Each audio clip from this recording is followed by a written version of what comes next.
Desember akhir harus selesai. Sementara kita masih ada lihat 200.000 P3K honorer yang guru, yang mana tadi kalau saya perhatikan datanya 90 sekian ribu yang lolos, sisanya 100 sekian belum lolos. Nah, catatannya adalah yang nggak lolos ini bagaimana nasibnya? Apakah mereka diuji ulang kembali atau mereka jadi apa? Karena itulah yang dipertanyakan. Kita paham untuk bisa menjadi P3K maka harus lolos seleksi, harus tes. Tapi jika tidak lolos, apa solusinya?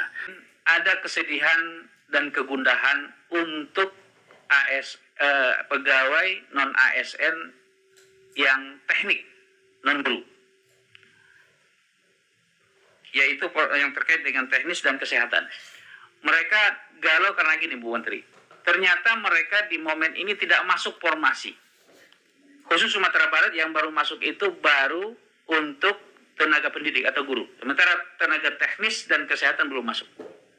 Sementara ini harus tuntas sebelum Desember tahun 2024. Namun sebelumnya kepada Bapak dan Ibu yang baru bergabung di channel ini atau yang belum mendukung channel ini, mohon bantuannya Bapak Ibu sekalian untuk mendukung channel ini dengan cara subscribe dan aktifkan loncengnya untuk mendapatkan informasi-informasi terbaru dari channel Profesi Guru. Kami juga berharap kepada Bu Menteri, Pak Wamen, dan seluruh pimpinan lembaga yang lain untuk bisa menyesuaikan cara kerja yang cepat ini. Kami berharap ada fast track regulation pada level Anda semua, agar kemudian kebijakan Presiden Prabowo Subianto bisa kita dukung sepenuh-penuhnya sesuai dengan kewenangan kita masing-masing. Untuk mempersingkat waktu, kami persilahkan kepada Saudari Menteri Pendagunan Aparatur Negara dan Reformasi Birokrasi terlebih dahulu untuk menyampaikan penjelasannya terkait dengan rencana program 100 hari Kementerian Pan-RB. Saya persilahkan kepada Bu Menteri. Baik, bismillahirrahmanirrahim. Assalamualaikum warahmatullahi wabarakatuh. Salam Om Swastiastu, Namo Buddhaya, salam kebajikan, dan salam sejahtera untuk kita semua. Izinkan saya menyampaikan pantun Pak Ketua. Ini sudah menjadi kebiasaan sebelum saya memperkenalkan diri. Silaturahmi ke rumah Pak Camat, hati senang disambut hangat. Semoga Bapak dan Ibu semua sehat, selalu semangat melayani masyarakat. Duduk santai menonton drama sambil makan buah delima. Pan-RB dan DPR bekerjasama demi masyarakat kita tercinta. Yang saya hormati tentunya Ketua dan Wakil Ketua Komisi 2, para anggota Komisi 2 DPR RI, PLT Kepala LAN, PLT Kepala PKN, PLT Andri, kemudian juga Ketua Ombudsman dan jajaran, serta hadirin semua. Tentunya saya ingin mengucapkan terima kasih pertama-tama kepada seluruh anggota Komisi 2 karena pada hari ini ternyata saya adalah menteri pertama yang dipanggil oleh Komisi 2. Dan ini membuat kami bangga atas perhatian dari Bapak dan Ibu Komisi 2 karena banyak sekali PR yang akan kita kerjakan. Nah, Bapak dan Ibu sekalian, saya ingin memperkenalkan terlebih dahulu. Nama saya Rini Widiantini. Mungkin ada Bapak dan Ibu yang dulu lama di Komisi 2 mengenal saya. Dulu sebelum ini saya adalah Sekretaris Kementerian Pan-RB yang memang menjadi mitra Bapak dan Ibu di dalam isu-isu yang terkait dengan Pan-RB dan paguyuban.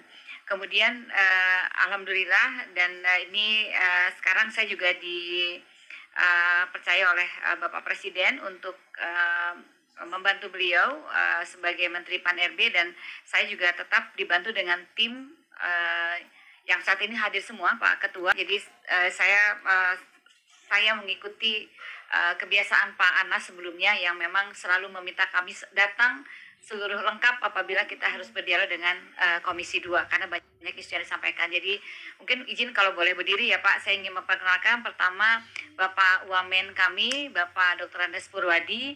Silakan Pak berdiri. Ya. Kemudian Deputi Bidang Reformasi Birokrasi dan Akuntabilitas Profesor Elwan Agus. Beliau sebelumnya adalah dosen dekan di Fakultas Fisip di UGM, saat ini merangkap sebagai PLT Assessment. Kemudian yang kedua Ibu Nani Murwati, Deputi Kelembagaan dan Tata Laksana. Saat ini Bu Nani inilah yang paling sibuk untuk membereskan organisasi kementerian dan lembaga.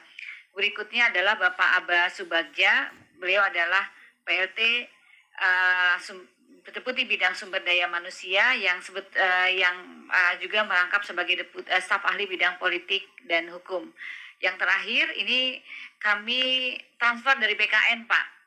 Jadi baru diangkat belum 1 bulan ya Pak Oto ya. Jadi Bapak Dr. Oto Kuswandaru yang menjabat sebagai Deputi Bidang Pelayanan Publik. Jadi Pak Oto ini sebetulnya orang Menpan juga. Jadi kami tarik lagi Pak ke Menpan untuk membantu kami. Bapak Ibu sekalian, sebagai perkenalan tentunya saya ingin menyampaikan beberapa hal terkait dengan area yang menjadi fokus utama reformasi kita, karena Menpan memang diberikan tugas untuk menyelenggarakan urusan di bidang pendayagunaan aparatur negara dan informasi birokrasi dengan fungsi perumusan kebijakan, koordinasi, sinkronisasi, pemantauan dan analisis serta evaluasi untuk pelaporan. Jadi ruang lingkupnya Kementerian Pan-RB itu dari mulai tingkat kementerian hingga masyarakat. Jadi memang sebetulnya stakeholdernya Kementerian Pan-RB itu adalah para ASN, begitu ya. Tapi ASN itulah yang nanti menjadi ujung tombak di dalam pelayanan kepada masyarakat. Bapak Ibu, mungkin saya ingin menyampaikan beberapa hal program yang memang akan menjadi fokus dari Kementerian Pan-RB. Tentu saja kami tetap melaksanakan beberapa program yang sudah dicanangkan di dalam RPJMN, yaitu tentang reformasi birokrasi tematik, masih tetap fokus kepada penanggulangan kemiskinan, kemudian peningkatan investasi dan pengelolaan sumber daya hilirisasi serta percepatan prioritas presiden. Dan ini tentunya merupakan reformasi birokrasi tematik yang difokuskan kepada bagaimana meningkatkan kesejahteraan rakyat sebagaimana yang diarahkan oleh Bapak Presiden.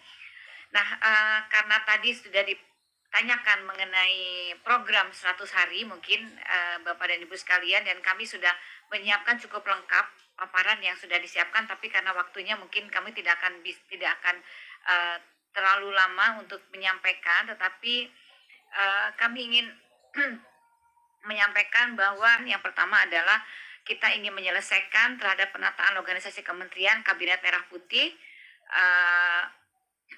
serta pengisian jabatan untuk Kabinet Merah Putih. Kemudian yang kedua adalah yang berkaitan dengan penetapan sistem akuntabilitas kinerja atau SAKP yang menjadi basis kementerian dan lembaga untuk mencapai pembangunan nasional atau share outcome dan IKU nasional.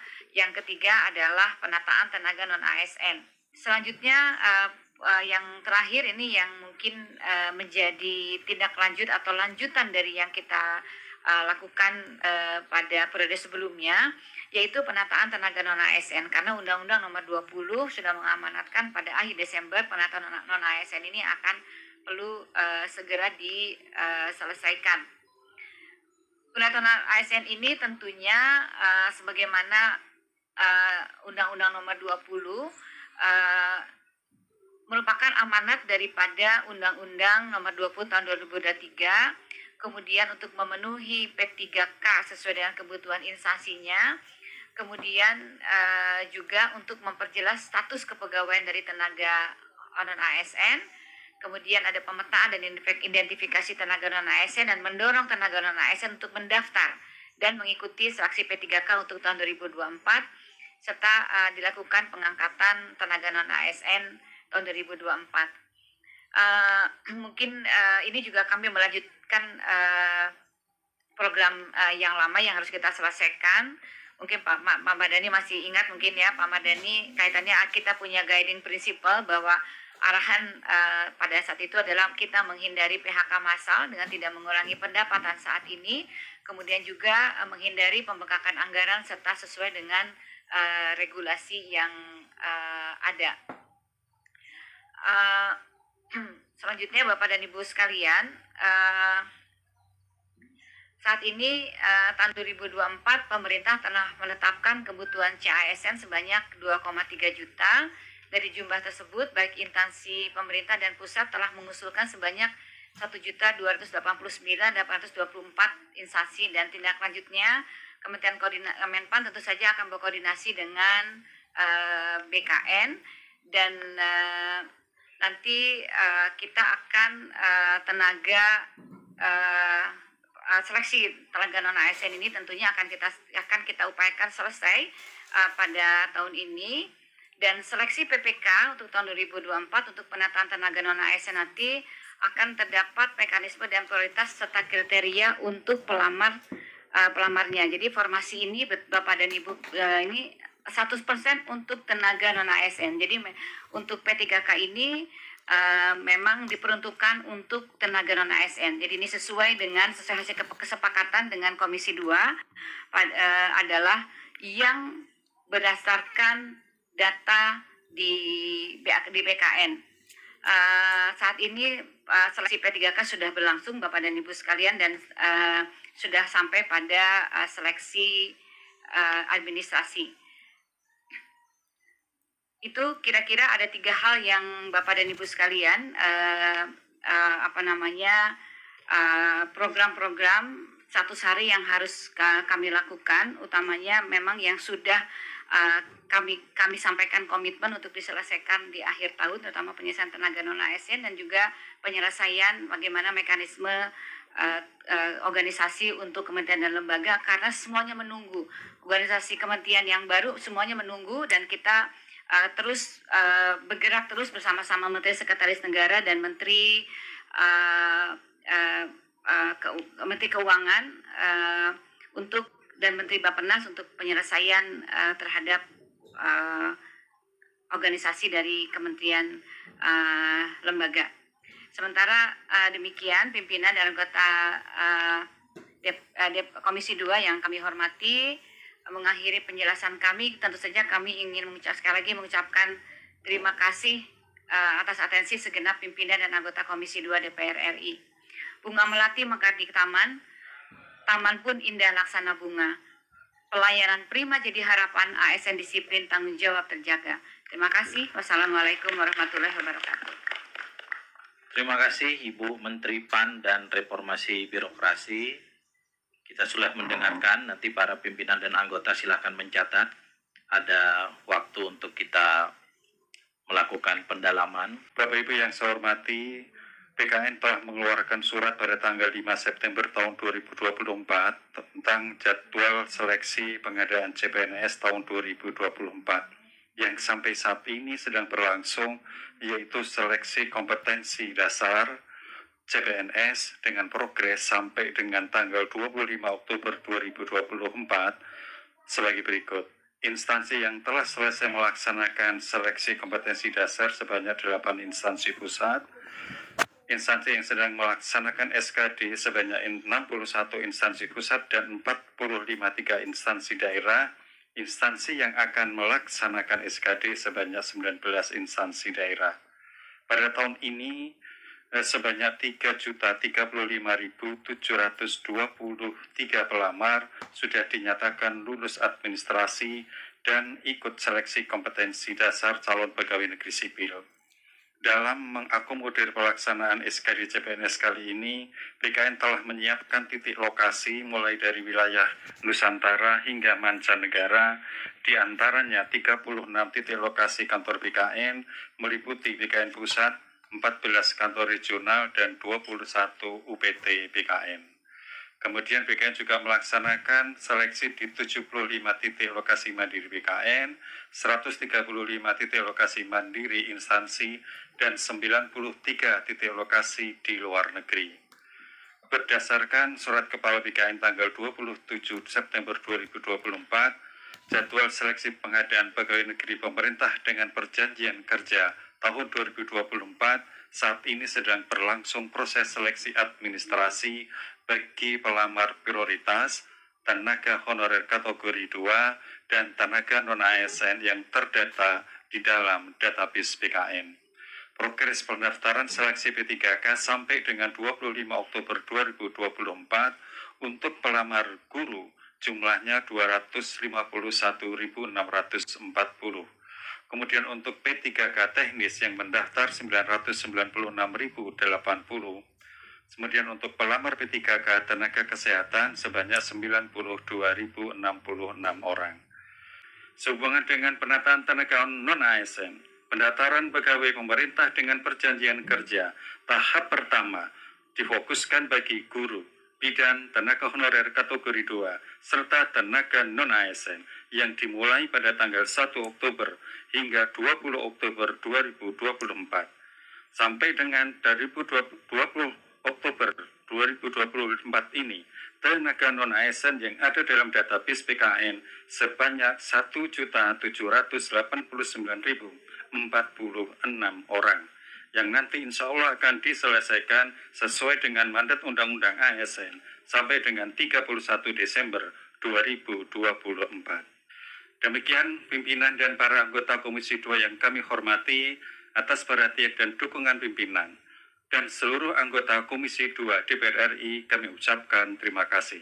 Saya akhiri bila taufik wal hidayah. Wassalamualaikum warahmatullahi wabarakatuh. Yang kedua, saya juga tertarik mengenai P3K. Ini bagi saya sesuatu yang harus kita selesaikan karena rapat ini sudah sejak 4 tahun yang lalu dan Pak Presiden sebelumnya, Pak Jokowi juga sudah mengatakan Desember harus selesai.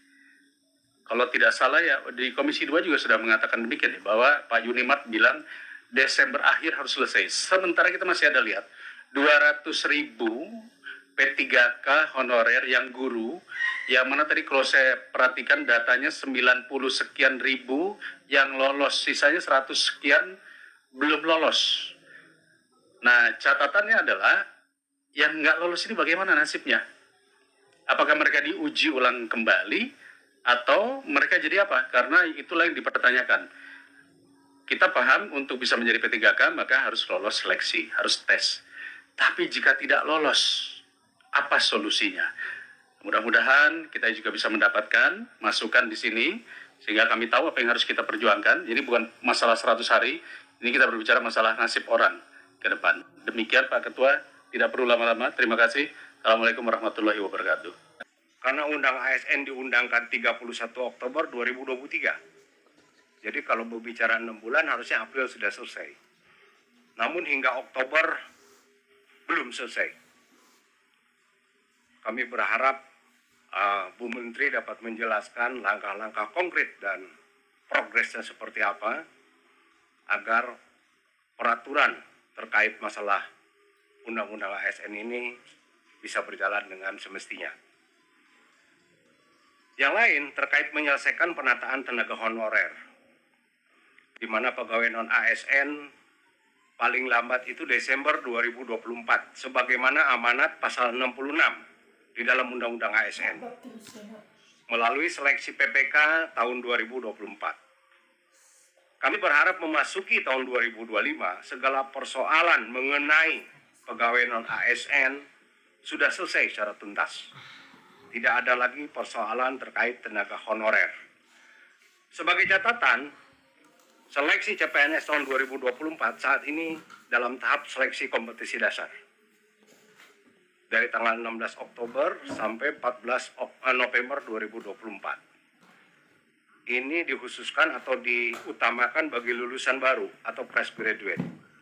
Jangan sampai nanti urusan pegawai non-ASN yang P3K ditambah lagi dengan undang-undang dengan seleksi CPNS ini malah jadi tambah tumpang tindih, Bu. Bukan menyelesaikan masalah begitu. Bapak Ibu yang berbahagia, terutama Bapak Ibu Menteri yang kami hormati, Undang-Undang 20 tahun 2023 terkait dengan ASN ini memberikan angin segar kepada beberapa pegawai non-ASN ya. Akan tetapi di sisi lain ini ada sebuah kesedihan Bu Menteri, khusus di Sumatera Barat. Di Sumatera Barat, terutama di dapil saya kebetulan, ini sudah masuk formasi untuk seleksi P3K, terutama bidang fungsional guru saja. Dan mereka sudah menanti akhir tahun ini, karena ini adalah amanah undang-undang, harus diselesaikan terkait dengan status ini, dan guru-guru ini sudah menanti takdir dan insya Allah mereka punya optimisme. Tapi di sisi lain ada kesedihan dan kegundahan untuk pegawai non-ASN yang teknik, non-guru, yaitu yang terkait dengan teknis dan kesehatan. Mereka galau karena gini, Bu Menteri. Ternyata mereka di momen ini tidak masuk formasi. Khusus Sumatera Barat yang baru masuk itu baru untuk tenaga pendidik atau guru. Sementara tenaga teknis dan kesehatan belum masuk. Sementara ini harus tuntas sebelum Desember tahun 2024. Mereka memang, dan termasuk hari ini mereka hadir nih, Bang Rifki pimpinan, hadir mereka khusus dari Sumatera Barat, ada perwakilan 3 orang, untuk menitipkan ini. Dengan sangat bermohon kepada Bu Menteri, ini agar dibuka formasi dan diberikan kesempatan formasi non-guru ini, terutama teknis dan kesehatan ini dibuka, Bu. Agar apa? Agar mereka juga ikut, Bu, merasakan amanah Undang-Undang 20 tahun 2023 ini. Mereka punya harapan dan sudah hampir ada 15-19 tahun mereka mengabdi. Mereka bukan guru, tapi kalau tanpa mereka proses belajar mengajar tidak bisa dilaksanakan. Ada penjaga sekolah, ada tata usaha, ada segala macam. Mereka belum tertampung. Jadi ini Bu Menteri mohon difasilitasi aspirasi kita ini, dibuka portalnya sehingga mereka ikut tes P3K di November ini. Karena ini program 100 hari, karena ini tesnya bulan November, ini 10 hari ke depan kalau bisa Bu Menteri sudah ada jawaban kepada kita, dan Gubernur sudah bersurat kepada Bu Menteri, mudah-mudahan ini bisa difasilitasi. Tapi Bapak Ibu yang berbahagia, khusus P3K yang sudah mengabdi belasan tahun ini, kita harus juga mempertimbangkan efek kemanusiaan dalam proses seleksi ini. Mereka sudah mengabdi lama. Kalau misalnya hal-hal administrasi yang sederhana, yang sebenarnya itu bisa kita mudahkan, kenapa hal-hal ini menyebabkan mereka tidak bisa untuk lolos pada proses seleksi ini. Jadi kalau kita mengusulkan aspek kemanusiaan untuk seleksi P3K ini juga harus kita kedepankan. Bapak Ibu yang berbahagia, hanya 2 pertanyaan ini saja Pak Pimpinan yang kita tanyakan, tapi kita mohon kepada Bu Menteri untuk memberikan kejelasan jawaban dan solusi terhadap hal yang sampaikan, terutama poin 1 di atas. Terima kasih Bapak Ibu. Assalamualaikum warahmatullahi wabarakatuh. Bu Menteri, Pak Wakil Menteri, para pimpinan lembaga yang saya hormati, memang kita ke depan harus menyelesaikan yang nggak pernah selesai soal honorer ini. Saya mengapresiasi bahwa pemerintahan periode lalu telah menyelesaikan lebih kurang 1, sekian juta, yang kemudian masih tersisa 1,1 juta. Memang catatan tadi dari para anggota, jangan sampai kemudian jumlahnya bertambah oleh oknum yang tidak memiliki legalitas secara yuridis. Kepala sekolah angkat ponakannya pakai baju dinas, sarjana kehutanan, ngajar di SD. Udah 5 tahun minta dikasihani ke negara. Padahal uangnya bukan dari uang negara, tapi uang bos. Bantuan operasional sekolah. Iya, mas, dalam pengertian bukan dari DAU untuk gaji Pak Zul. Yang begini, apa yang dikatakan Pak Zul dan para pimpinan yang lain, kita harus memberikan sanksi. Kalau kemudian ketentuannya sudah jelas, sanksinya nggak ada, titel eksekutorial di undang-undang nggak ada, ajukan cepat perubahan undang-undang ke kami. Kalau itu merupakan bagian dari cara kita menyelesaikan persoalan. Komisi 2 sungguh-sungguh untuk menjadi bagian dari solusi reformasi birokrasi dan kepegawaian di Republik ini. Saya persilahkan kepada Bu Menteri dan para kepala lembaga, Ketua Ombudsman untuk memberikan respons berdasarkan tema saja Pak. Nggak usah satu persatu disebutkan. Dan nanti kalau diperlukan jawaban yang sangat detail berdasarkan data, tolong dijawab secara tertulis, dikirimkan kepada kami melalui Sekretariat Komisi 2 DPR RI. Silakan Bu Menteri. Baik, terima kasih pimpinan, Bapak Ibu sekalian. Terima kasih tadi sudah memberikan tanggapan dan pertanyaan. Dan tentunya nanti apabila ada beberapa pertanyaan yang terlewat, kami biasanya suka memberikan jawaban tertulis yang lebih detail untuk menjawab pertanyaan Bapak dan Ibu.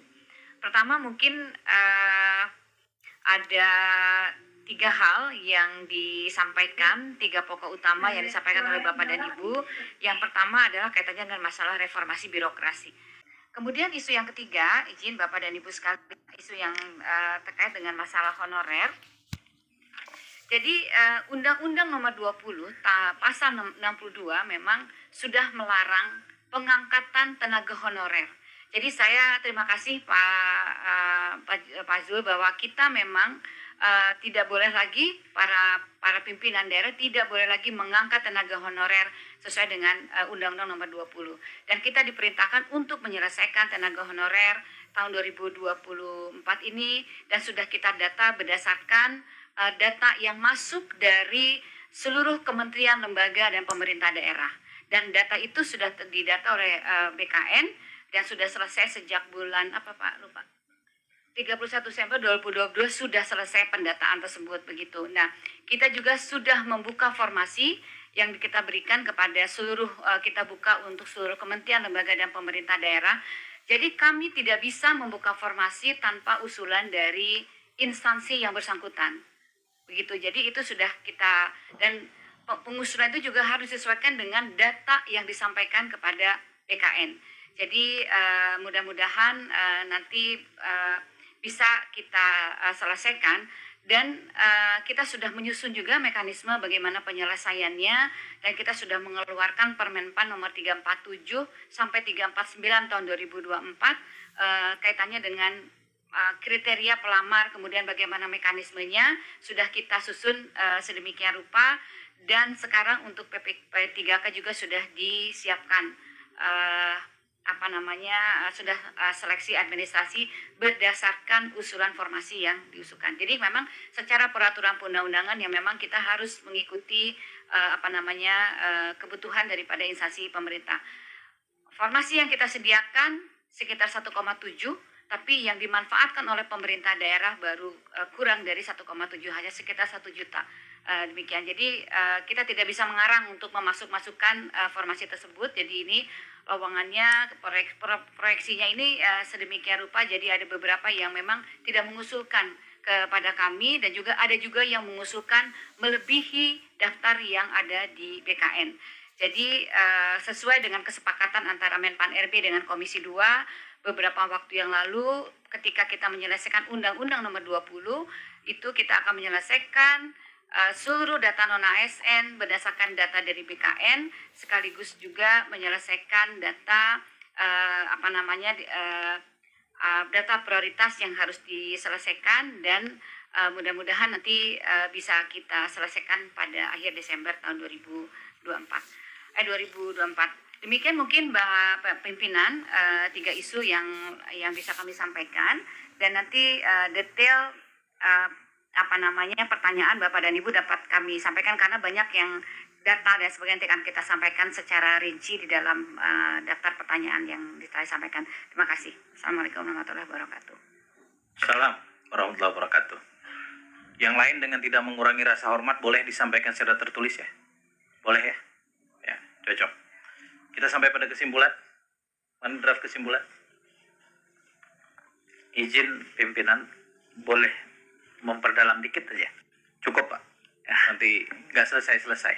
Ya. Yang baru datang nanti kita kenalan langsung sama mitra. Atau saya tugaskan Pak Bahtera nanti yang memperkenalkan. Sudah bisa dimunculkan kesimpulan? Kalau di Komisi 2 ini kesimpulannya agak panjang Mas Bimo dan Bang Dede. Karena panjang ini menentukan narasi dan bobot. Kesimpulan rapat dengar pendapat Komisi 2 DPR RI dengan Menteri Pendayagunaan Aparatur Negara dan Reformasi Birokrasi, Kepala Badan Kepegawaian Negara, Kepala Lembaga Administrasi Negara, Kepala Arsip Nasional Republik Indonesia, dan Ketua Ombudsman Republik Indonesia Senin 28 Oktober 2024. 1. Komisi 2 DPR RI meminta Kementerian Pendayagunaan Aparatur Negara dan Reformasi Birokrasi Kementerian Pan-RB, Lembaga Administrasi Negara LAN, Badan Kepegawaian Negara BKN, Arsip Nasional Republik Indonesia ANRI, dan Ombudsman Republik Indonesia ORI untuk segera menyampaikan dokumen Rencana Strategis Renstra 2025-2029 kepada Sekretariat Komisi 2 DPR RI. Dokumen Renstra 2025-2029 ini diharapkan menjadi acuan strategis dalam meningkatkan tata kelola pemerintahan yang lebih baik, upaya menciptakan pelayanan publik yang adaptif dan berorientasi pada kepentingan masyarakat, serta memastikan keselarasan dengan visi Indonesia Maju 2045. Cocok Bapak Ibu sekalian? Setuju ya? 6. Komisi 2 DPR RI mendorong Kementerian Pan-RB dan BKN segera menyelesaikan penataan tenaga non-ASN paling lambat Desember 2024 sebagaimana amanat pasal 66 Undang-Undang Nomor 20 Tahun 2024 tentang ASN, agar para tenaga honorer dapat memiliki kepastian status kepegawaian menjadi ASN. Pimpinan. Siap, Pimpinan. Silakan. Makasih, Pimpinan. Saya usul, rekomendasinya sudah bagus, Pimpinan. Cuman saya usul ditambahkan sedikit. Silakan. Komisi 2 DPR RI mendorong dan seterusnya untuk paling lambat Desember 2020 sebagai amanat undang-undang tentang perusahaan negara agar tenaga honorer memiliki kepastian sebagai ASN dan memastikan semua formasi terkait dengan guru, tenaga teknis dan kesehatan yang masuk sebelum tanggal hari ini, Pimpinan, itu dibuka formasinya. Bahasanya mungkin bisa disesuaikan. Karena gini, Pimpinan, statusnya ada beberapa daerah, terutama kita nih, tidak dimasukkan tenaga teknis dan kesehatan dalam usulan. Tapi ada surat susulan 2 minggu yang lalu. Jadi kalau bisa kita mengusul, ini masuk dalam rekomendasi kita, Pimpinan. Makasih, Pimpinan. Terima kasih masukannya. Bu Menteri, saya perlu tanggapan Bu Menteri ini, karena ini teknis. Kalau saya pribadi, pengalaman di DPR, kita tidak bicara sangat teknis. Gitu. Kita bicara kebijakan. Silakan Bu Menteri. Baik Pak, sebetulnya ini memang betul teknis Pak. Jadi Undang-Undang Nomor 20, kemudian dalam RPP juga sudah diuji dan sudah disepakati dengan Komisi 2. Jadi memang kita penyelesaian ASN itu formasinya di mana sesuai dengan usulan daripada instansi yang bersangkutan. Jadi tidak bisa disusulkan gitu ya Pak ya. Jadi mungkin saya ingin mengusulkan supaya ini tidak perlu diatur di dalam angka 6 ini. Terima kasih. Artinya Pak Rahmat, sepanjang itu sudah diusulkan oleh pejabat yang berwenang, Kemenpan RB tidak memiliki kompetensi untuk menolak. Kira-kira gitu. Tapi untuk mengkrit mereka nggak bisa. Itulah sih kita hormati tugas dan kewenangan sesuai undang-undang. Kita kembalikan seperti asal sampai dengan menjadi ASN titik. Setuju ya? Setuju. Izin Pak, itu Undang-Undang Nomor 20 tahun 2023 bukan 2024. Oh, 2023. Itu tolong kesekretariatan undang-undang jangan sampai salah. Malu kita sama Bu Menteri ini. Kita ralat, Bu. Setuju ya?